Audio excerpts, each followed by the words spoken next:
Is not what everybody else has been saying. It is Ramaphosa. And I hope members of my delegation have picked it up. Listening to the good people that spoke here, especially those from the private sector, I was finding it difficult whether they were making requests or giving us instructions. Your Excellency, Mr. President, distinguished government officials, esteemed business leaders, ladies and gentlemen, it is a privilege for me to join you in this joint business forum between Kenya and South Africa, a gathering that reflects both the deepening bond between our two nations and our shared resolve to shape Africa's economic future through partnership, enterprise, and integration. I'm informed that today's engagement have been candid, rich, and forward-looking. My hope is that we leave here with concrete opportunities. We've had good intentions, but we must consolidate them into deals. From where I sit, I see two complementary economies with combined power to drive Africa's transformation. Kenya and South Africa stand among our continent's foremost economic anchors.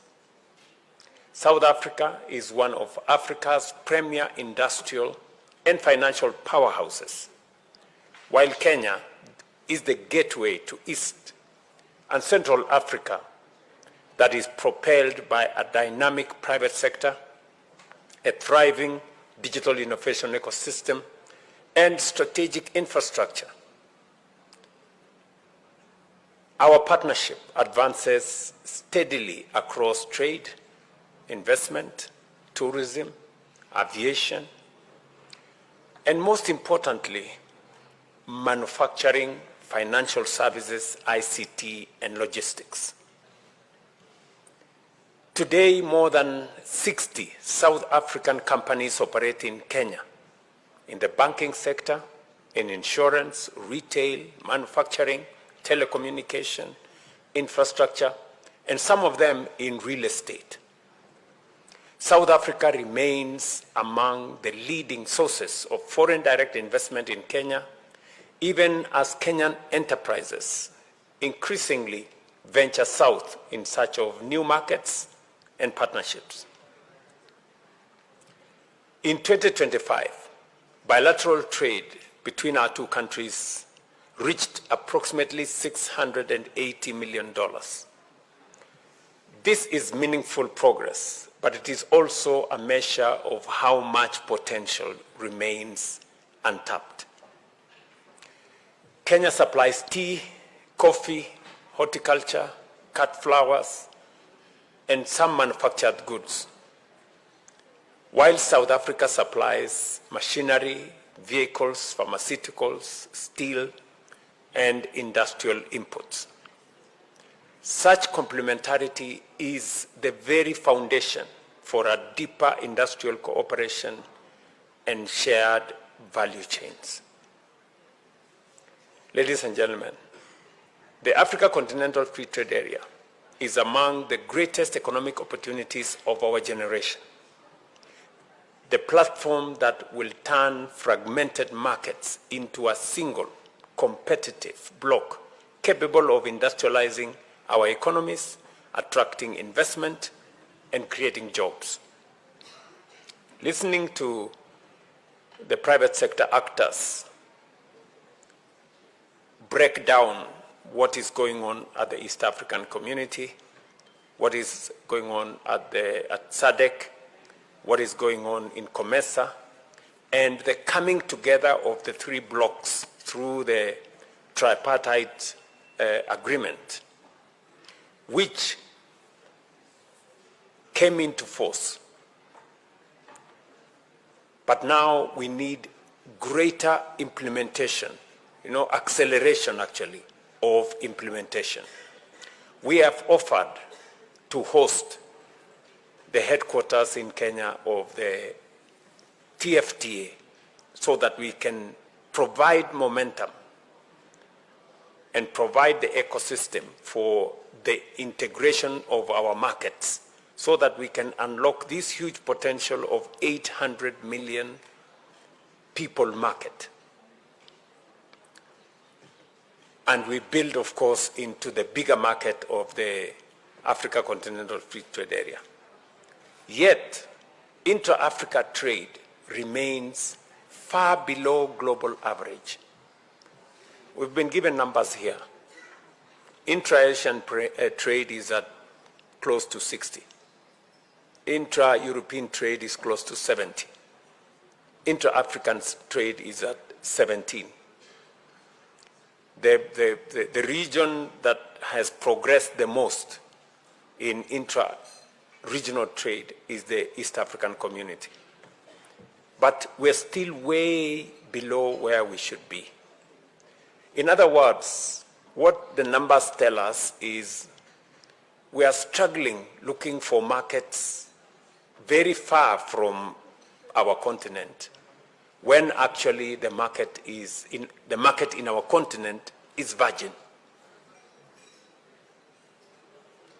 But the intra-Africa trade deficit remains far below the global average, as I have said.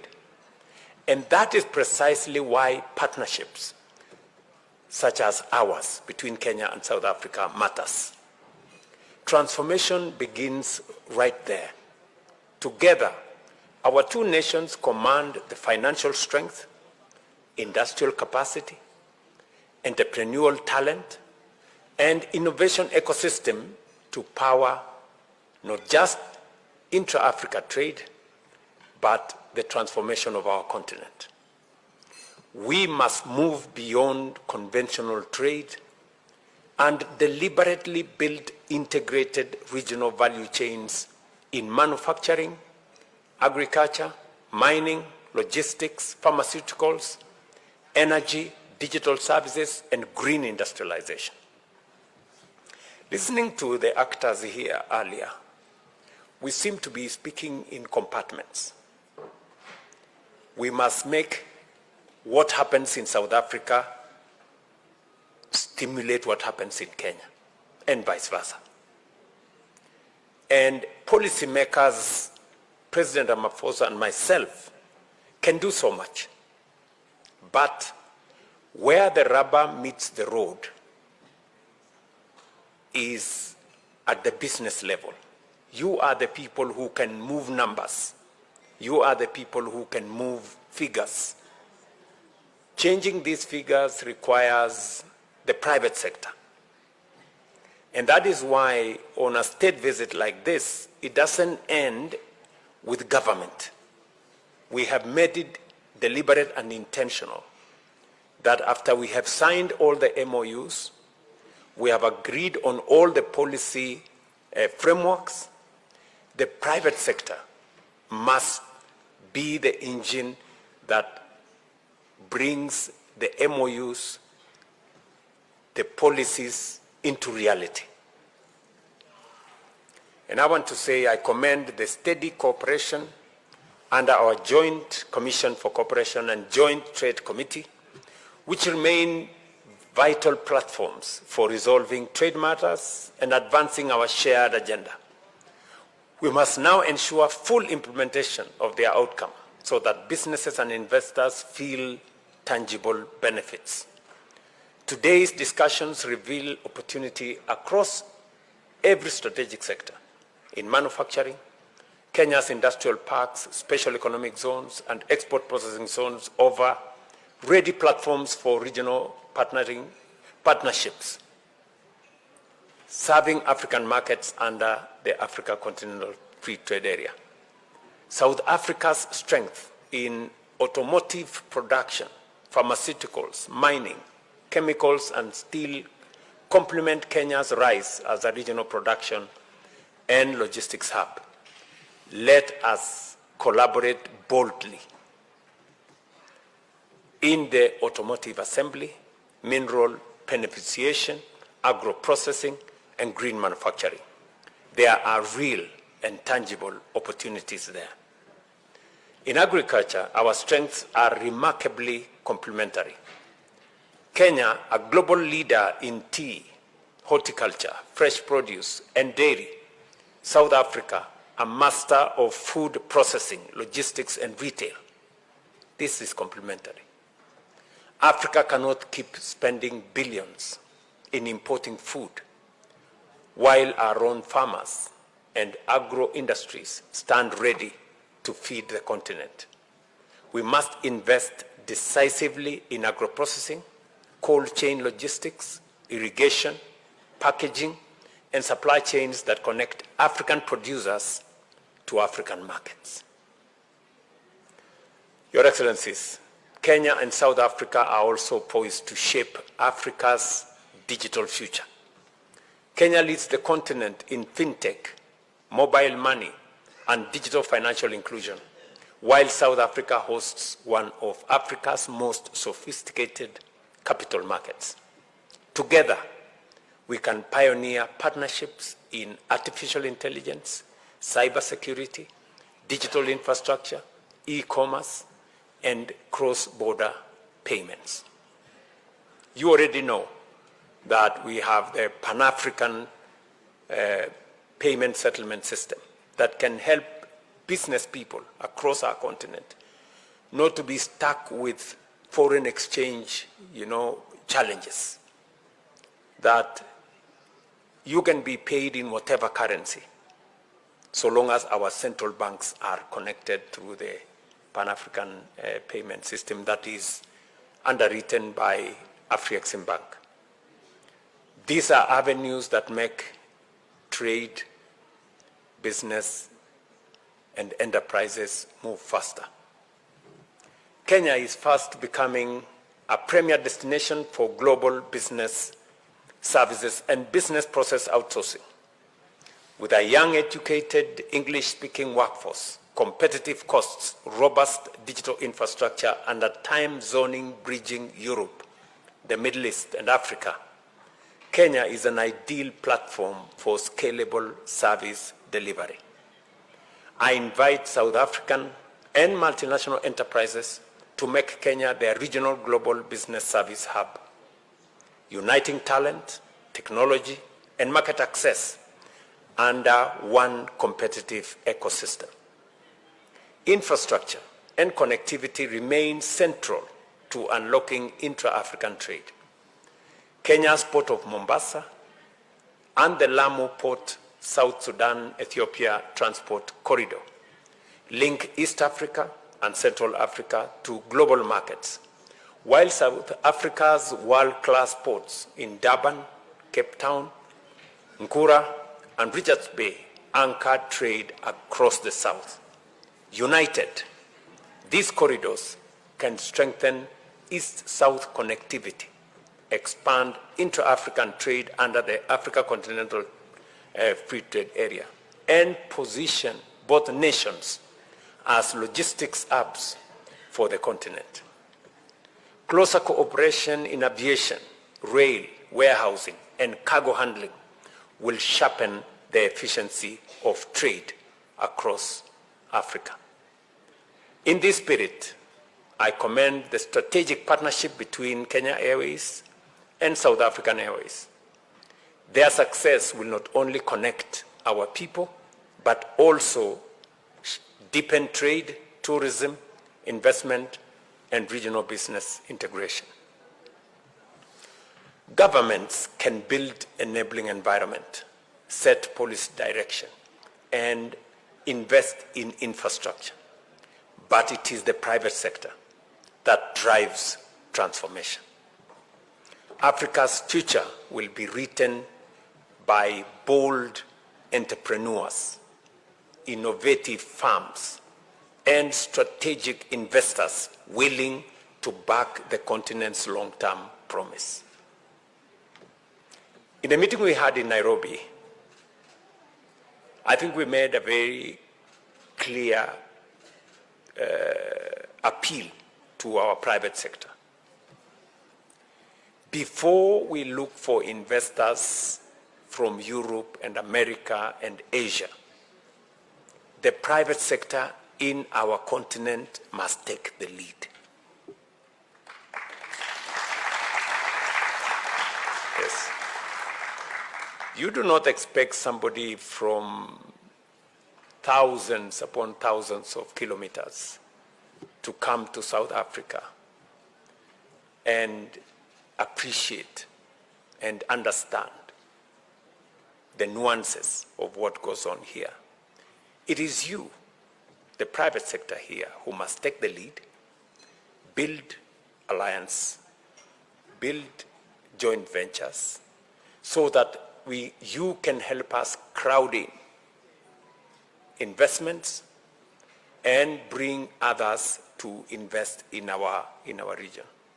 And therefore, it is very important when we meet like this with President Ramaphosa here and myself, that the private sector takes advantage of this meeting so that we can unlock for you the challenges that you experience. And I would advise that it is easier when you have joint ventures in different countries, because that way you leverage on local knowledge, local understanding, and be able to move things a lot faster. And therefore, I urge the business leaders before me here to convert the opportunity of this forum into concrete investments, joint ventures, and lasting commercial partnerships. I want to tell you that there are opportunities in Kenya, and I can put them down for you. This good man from Standard Bank spoke, for Kenya better than I could. Yeah? On what the opportunities are, on where the momentum is, and therefore it is very important as we build the infrastructure for the public. We want to make it a public-private partnership. I will give you maybe 2 or 3 examples. We now have a big program on transport and logistics. We are building a new airport. We're investing on a railway to connect Kenya to DRC. We have a big program on road infrastructure, about 28,000 kilometers of road and tarmac. And that is going to cost us anywhere between 10 and 15 billion dollars. These are opportunities. Whenever we have opportunities like this, we have Chinese companies and companies from elsewhere. Why not South African companies? We have partnerships. Some of the roads are toll roads. These are investable pieces of infrastructure. You people must find the correct frameworks between the private sector here and the private sector in Kenya to take advantage of these opportunities. We have a program to generate an extra 10,000 megawatts of energy. We have a power purchase agreement. This is an opportunity for investment. South Africa has very deep financial pockets.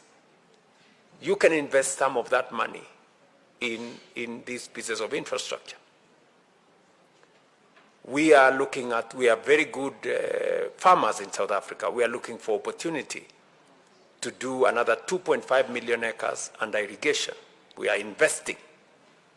We are looking for partners from South Africa to invest.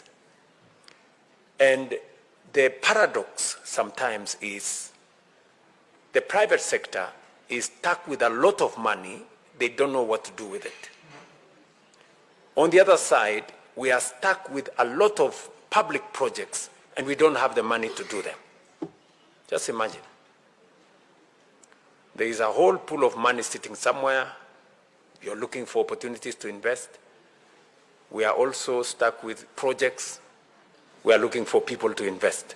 That nexus and connection, it is for you in the private sector to work with us, and that is why, for example, in Kenya, we have set up the National Infrastructure Fund that will now provide an opportunity for the private sector and the public sector to co-invest in projects that are commercially viable, even though they are public projects. These are opportunities for you to look at, and I welcome our good friends in South Africa. You are no longer strangers in Kenya, whether it is APSA, whether it is Stanbic. You people already have networks in Kenya, and we want to work with you so that we can have a win-win outcome. And we will continue to eliminate the barriers that impede trade between our two countries. Let me conclude by saying Kenya remains firmly committed to its investors through reforms that ease doing business, strengthen investor protection, accelerate industrialization, and deepen regional integration. We are investing heavily in agriculture, renewable energy, affordable housing, industrial parks, and the digital economy to stand as a globally competitive destination and the gateway to the wider East and Central Africa. And we want to welcome South Africa to build with us this ecosystem.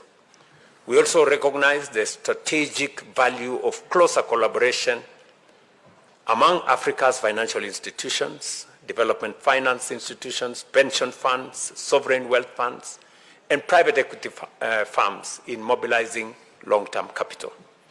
Through our National Infrastructure Fund and the Sovereign Wealth Fund, Kenya is unlocking patient capital for infrastructure, energy, logistics, housing, industry, and opening new avenues for partnership with African investors, including those from this great country.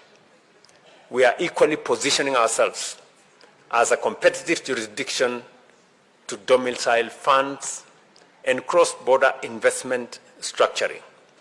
In reforms to our financial ecosystem and regulatory framework, Kenya offers fund managers, private equity, venture capital, and institutional investors a gateway to deploy capital efficiently and across the continent.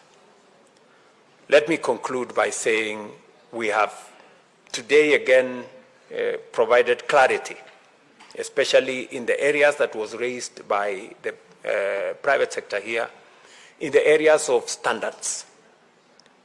Our two standard bodies, we have both CEOs here. We clarified in a subsequent MOU how we are going to have clarity in standardizing the whole system so that we have equity.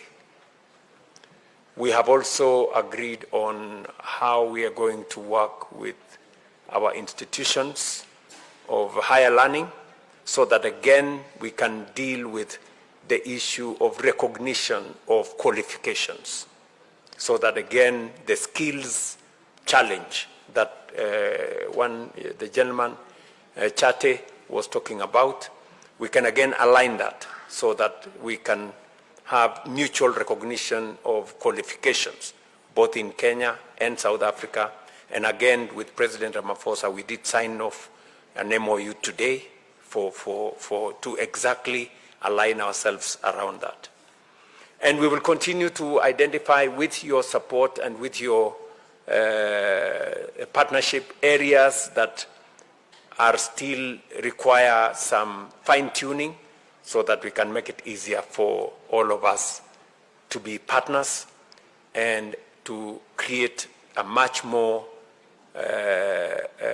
seamless connectivity between our private sector and also all the other things that help us do better business together.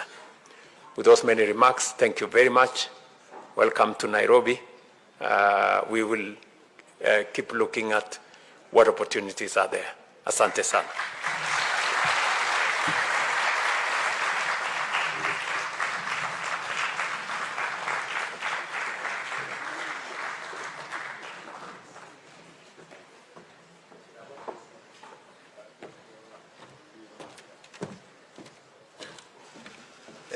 Thank you very much, ladies and gentlemen. While you are standing, can you please join me in welcoming His Excellency President Cyril Ramaphosa